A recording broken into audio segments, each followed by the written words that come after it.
अस्सलामुअलैकुम, मैं हूं आपका टीचर मंसूर सलीम और इम्पॉर्टेंट एसेस की अल्टीमेट वीडियो सीरीज में हमारा आज का टॉपिक है online education versus physical education, यानी ऑनलाइन एजुकेशन बमुकाबला फिजिकल एजुकेशन। तो फिर आइए शुरू करते हैं।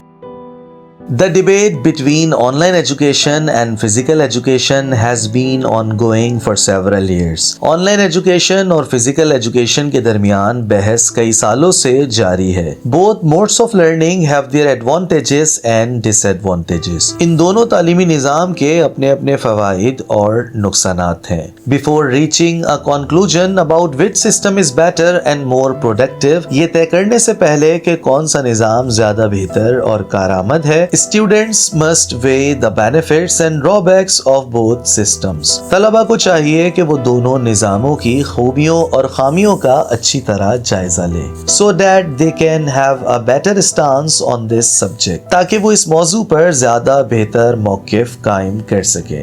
Firstly, online education is more flexible and time effective compared to physical education. सबसे पहले तो ऑनलाइन एजुकेशन फिजिकल एजुकेशन के मुकाबले में ज़्यादा फ्लेक्सिबल यानी आरामदेह और वक्त की बचत का सबब बनती है। Students can study from anywhere and anytime at their own convenience. इसमें तलबा कहीं भी किसी भी वक्त अपनी सहूलत के मुताबिक पढ़ाई कर सकते हैं। Additionally, online education is generally more affordable than physical education. इसके साथ साथ ऑनलाइन एजुकेशन आमतौर पर फिजिकल एजुकेशन के मुकाबले में ज़्यादा अफोर्डेबल यानी सस्ती पड़ती है, which can be a deciding factor for many students, जो बहुत से स्टूडेंट्स के लिए एक अहम और फैसला कुन वजह हो सकती है। यानी वो स्टूडेंट्स जो कॉस्ट सेविंग यानी पैसे बचाना चाहते हैं, उनके लिए ऑनलाइन एजुकेशन एक बेहतरीन ऑप्शन है। However, physical education provides an opportunity for socialization, physical fitness and hands-on learning. ताहम फिजिकल एजुकेशन दूसरों से मेल जोल, जिस्मानी तंदुरुस्ती और बराह रास्त सीखने के मौके फराहम करती है। In physical classes, students can not only interact with their peers and teachers. Physical classes में students न सिर्फ अपने साथियों और साथीज़ा के साथ बातचीत कर सकते हैं,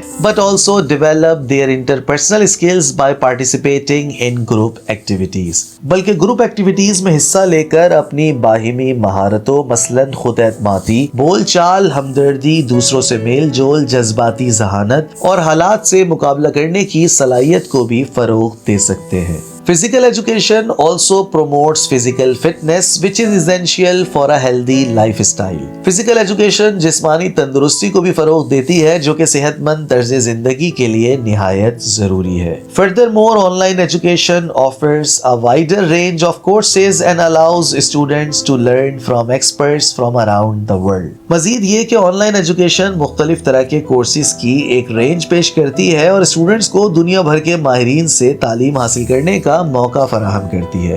On the other hand, physical education provides a structured learning environment and the opportunity to receive immediate feedback from teachers. जबकि दूसरी तरफ फिजिकल एजुकेशन एक मुनज़्ज़म तालीमी माहौल पेश करने के साथ साथ असातिज़ा से फौरी तौर पर फीडबैक हासिल करने का मौका फराहम करती है। In conclusion, students should carefully consider their individual needs and preferences when choosing between online and physical education. नतीजतन स्टूडेंट्स को चाहिए कि ऑनलाइन या फिजिकल एजुकेशन के दरमियान इंतखाब करते वक्त अपनी पर्सनल ज़रूरियात और तरजीहात पर लाजमी गौर करे। While online education is more flexible and cost effective, अगर एक तरफ ऑनलाइन एजुकेशन ज़्यादा आसान और कम कीमत है, physical education offers socialization, physical fitness and hands on learning, तो दूसरी तरफ फिजिकल एजुकेशन दूसरों से मेल जोल, जिस्मानी तंदुरुस्ती और बराह रास्त सीखने का मौका फराहम करती है। और इसके साथ ही हमारा ऐसे यहाँ पर एंड होता है। उम्मीद है आपको ये ऐसे बहुत अच्छी तरह समझ आ गया होगा। मुझे कमेंट्स में अपनी कीमती राय से जरूर आगाह करें और इस वीडियो को अपने फ्रेंड्स एंड फेलोज के साथ शेयर कीजिए।